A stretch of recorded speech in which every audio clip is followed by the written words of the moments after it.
So very obviously very custom built for the customer, depending on their needs. Very purposeful. This shape, we designed it, laid it out, presented it to the customer before we even cut the first metal chip. How much of this, though, can you apply for multiple customers? I mean, this was, what, a customer that came to you and said, I need to test this certain part or certain component, build me the sheet machine for that. But when that's done, what happens to this unit? Well, this unit will end up on the customer's floor. They will own it. And it will be their piece of capital equipment that they maintain and operate. This tests fuel injector nozzles. So an operator will stand at this machine all day and run nozzles in and out. So they'll always use this. There won't be, would there be a time where they would need to replace and change components to test the life cycle of a piece of equipment like this is usually about 10 or 15 years. But we've designed things, and we usually do this with most everything we make. We've designed it so that they can upgrade it, and future nozzle products that they come out with, they'll be able to run on this machine. Okay, great. So it'll be with them for a long time. Let's keep walking. Okay, well over here, you're seeing a theme. We have fuel nozzles, and that's off of an engine and a fuel system. These machines here, there's 3 of them in a row, and the furthest one down is the most complete, so we'll walk down to there and I'll show you what it does. It tests fuel pumps for high pressure common rail diesel engines. Mike, talk about your workforce. You know, I mean, to get people to do this type of work, I mean, where are you finding these employees? Well, right now, because of the way the economy is, we're very fortunate in that there's a lot of people out there looking for work, so right now they're easy to find. It's not always the case, but as you can tell, this work is all very custom, and it requires a lot of skill level to really make the whole thing come together in a timely manner. So you're looking for a trained workforce already, or do you help them specifically? They're trained. So the people that we use to build the equipment, we need pipe fitters, electricians, obviously the engineers, the mechanical engineers, electrical engineers, and then the controls engineers that design it and then program it to make it all come together as a functional machine. But what you're going to see here as we go through, we've got pipe fitters and electricians that are putting the machine together right now. This machine's kind of in a mid-phase right now. It doesn't actually have power to it yet. And we also have fixture builders that put the fixtures together. So this particular machine, the pump sets into this cradle automatically by a robot that's picking pumps off of an assembly line. And this machine will shuttle the pump into the fixturing. The fixture will come in and clamp around the part, and then it will rotate it like it does in the engine. And this machine's checking to see that the fuel pump is putting out the pressures that it's supposed to, that it's got the right efficiency, that everything's operating correctly before it goes into an engine.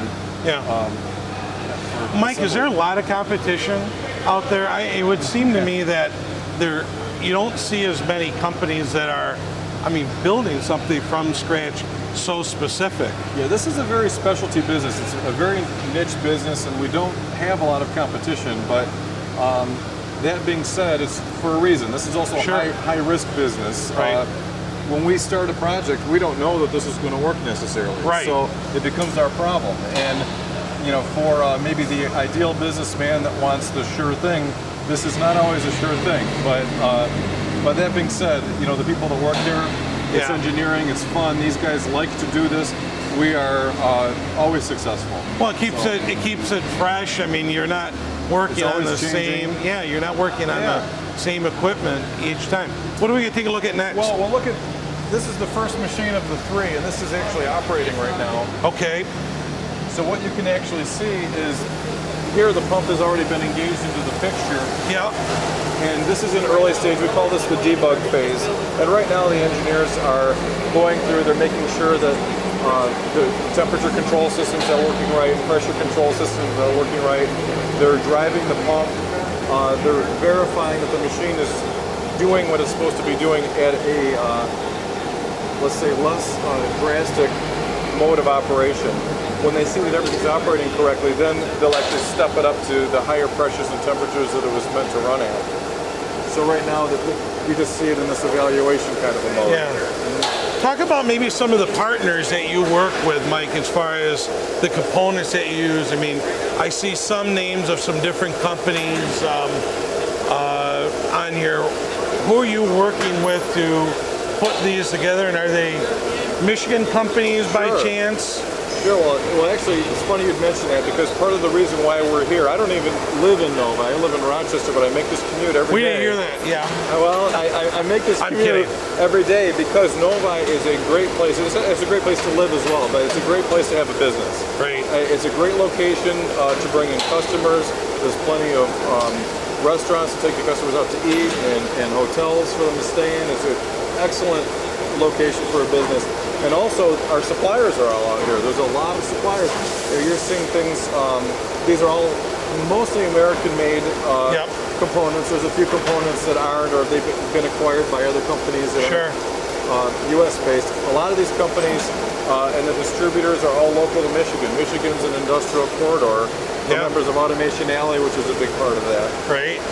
And we found that most of our suppliers are within, maybe a 10-mile radius of where we're at. So you're right. You see Pneumatics as a company. Pneumatics, Parker is in here. Absolutely. So you've got quite a bit going on in here. Yep, makes it quite interesting.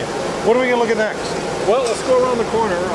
Okay. I'll just point out as we round the corner, we paint everything here. So we've got our paint booth in the corner, and that's something we take pride in. Okay. Mike, what do we got going on here? Well, so what we got going on here, this is a machine that's early in its stage. This is for a Michigan company that makes bearings, and this is going to be a endurance tester, fatigue tester for a variety of bearings. It's at an early stage, so there's not much to show you.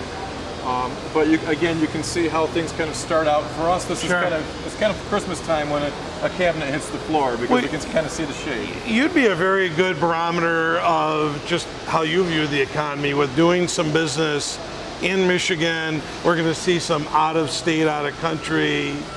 Where do you see the economy going? Well, for some reason, we seem to be.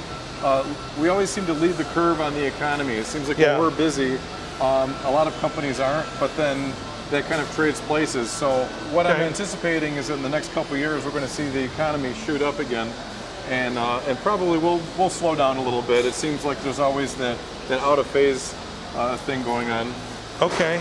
Right now, we're shipping a lot out of the country, to be honest with you. I showed you that previous machine. This is another machine that's going to Mexico, actually. Another unique machine. As you can see, none of them really look alike.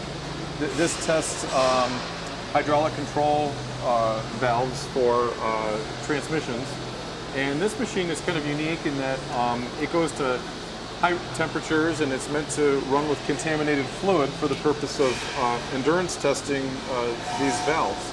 Okay. This machine is probably a few weeks away from being complete. And what's kind of unique, we'll walk around to the back, but if you look at the top, there's a large heater on the roof. Yep.